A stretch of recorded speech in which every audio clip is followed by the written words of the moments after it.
She walked up to the base gates like any other day, but from the moment Olivia Carter stepped out of her rusty old pickup truck, she knew things were going to be different. Her faded hoodie hung loosely over cargo pants that had seen better days, and her sneakers were worn through at the toes. No makeup, no pretense, just her, carrying that beaten-up canvas backpack slung over one shoulder. The guards glanced at her like she didn't belong, but she handed over her ID badge labeled Civilian Logistics Intern without a word. They waved her through, some smirks exchanged behind her back. Inside, the training center buzzed with the usual chaos, soldiers milling about, orders barked, maps sprawled over tables. Olivia kept her head down, knowing all eyes were still on her.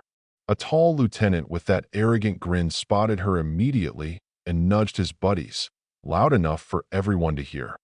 "What's with that torn backpack? You think this is summer camp?" Laughter broke out, a few soldiers tossing an MRE pack at her feet as a taunt. "Here, don't starve while you fetch supplies."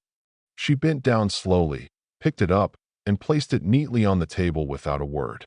That only made them push harder, mocking her clothes, her shoes, even her supposed lack of experience. "Bet she's never held a rifle," one sneered. Another smirked. "Looks like those pants came straight from a thrift store dumpster." The room felt colder with every jeer, but Olivia's eyes never wavered. Calm, steady, like she was waiting for something. During a gear assembly drill, a corporal with a smug grin dumped a pile of tangled straps in front of her. "Let's see you mess this up even more," he joked, laughing with the crowd. Olivia's hands moved fast and sure, clicking pieces into place with practiced ease. When he tried to snatch a strap mid-motion, she clenched her fist, knuckles whitening, then let go quietly. The room fell hush for a second, her quiet strength cutting through the noise. Later, a wiry tech specialist challenged her. "Think you can handle comms?" he said, dangling a headset out of reach. Phones came out to record the spectacle, expecting her to fail. But Olivia didn't even flinch. She adjusted the straps on her harness, tightened every buckle like it was second nature. The specialist's grin faded just a bit when she met his gaze. Then came the moment no one expected. The training system crashed, screens flickering, error messages flashing. The lieutenant, still riding his earlier high, smirked and said, "Why don't you try, intern? Bet you can't even read coordinates." Olivia stood slowly, walked to the front, closed her eyes for a breath, then began reciting. No, not guessing. The exact latitudes and longitudes of 7 bases, detailing stealth maneuver strategies step by step. No showboating, just cold, hard facts. The room fell silent. Even a senior officer, graying with medals, paused mid-sip, eyes fixed on her like she'd just flipped the whole playbook. The lieutenant muttered under his breath, "Lucky guess," but no one believed him. The energy shifted, laughter died out, replaced by uneasy glances. That's when the real tension began. Guards demanded to check her backpack. No barcode ID. They said, "Suspicious." Olivia stood firm. "I'm registered under internal clearance." They rolled their eyes, accused her of smuggling who knows what in that ragged bag. Then, without warning, Olivia walked calmly to the surveillance panel and entered a secret code. Instantly, all cameras shut down, red lights blinking off. The room froze, whispers spread like wildfire. Only phantom operatives know that code. The base advisor, an old general leaning on a cane, stepped in, eyes wide. Without a word, he dropped to one knee, face pale. "Phantom dagger. Deputy Commander Carter." Slowly, others knelt too, not from orders, but from something deeper. Fear, respect, shock, a flood of old memories surfacing. The sergeant who had been mocking her stumbled back, almost falling. The uniform slipped from his hands, a black jacket embroidered with a dagger piercing a white demon mask, symbolizing a secret past no one dared speak of. Olivia stood silent, the weight of history filling the room. Arguments broke out. "Who do you think you are now?" sneered the deputy commander, trying to hold on to power. "No operation permit means nothing here." Security was called. Guards approached to escort her out. But before she could leave, the doors burst open. General Jacob Rivers, the regional commander, broad-shouldered, voice gravelly, entered holding a gleaming black coordination badge. By presidential directive, all command authority for this base is transferred to Deputy Commander Carter. The words hung heavy in the air. One by one, the soldiers rose, saluted in the phantom dagger gesture, fist over heart, head bowed.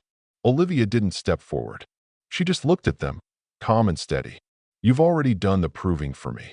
The deputy commander swallowed hard, his slick hair disheveled from nerves as he returned the salute, a mix of awe and regret clouding his eyes. In the days that followed, the base changed. The lieutenant who started it all was quietly fired. No fanfare, just a bag packed and a truck pulling away under watchful eyes. The female soldier who mocked Olivia's ration pack saw her social media blow up with backlash, sponsors dropping her fast. The hot-headed sergeant who ripped open the backpack? A leaked video tore him apart online. He was reassigned to a remote outpost with no glory. Olivia herself didn't linger. She issued a few sharp orders, tightened protocols, reviewed strategies with that same calm precision, then slipped away in her old truck, backpack resting quietly on the passenger seat. At the gate, the base advisor gave a respectful nod. She paused, glanced at a faded photo in her wallet, a younger version of herself, surrounded by faces lost to secret missions. Stories started to spread after that. Whispered tales of ops, so black her name was a myth, of jungles navigated by stars and instinct, of wounded pulled from fire. An officer recalled strategies she devised, still taught in classified sessions. But Olivia? She kept walking, silence her armor. Life has a way of flipping the script, not with vengeance, but with truth. Those who judged her learned that worth isn't in shiny gear or loud voices, but in the quiet stand you take when the world's against you. Olivia's stand echoed long after she was gone. So, what do you think? Where do you stand on this? Justice? Prejudice? Or something more complicated? Drop your thoughts below. Let's talk about those moments when we're underestimated and how we rise. Hit follow to keep walking through these stories with me. Heartbreak, betrayal, and the fight to be seen.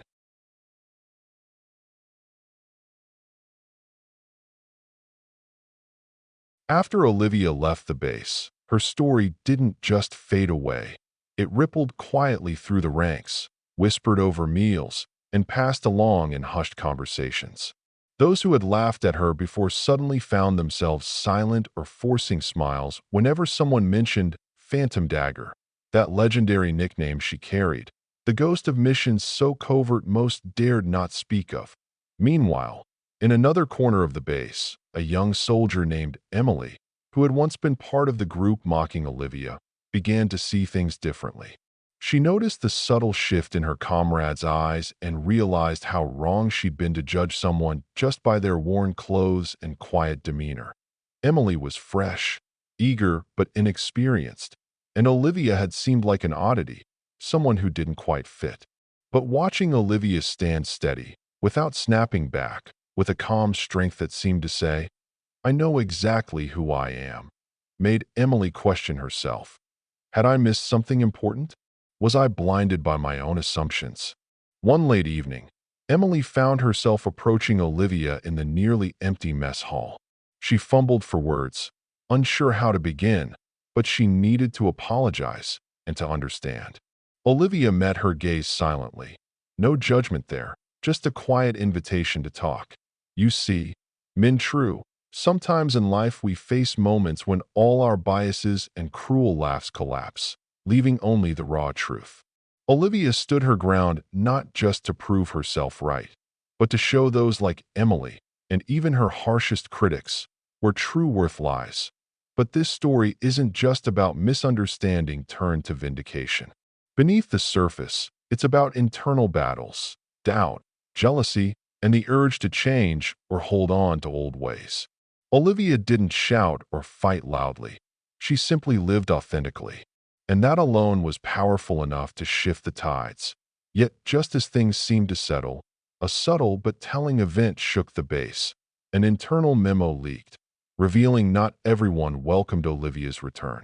Small factions quietly plotted resistance, worried her new authority might threaten their personal agendas and the old order they clung to. One afternoon, while Olivia was reviewing tactical plans, she received an anonymous message.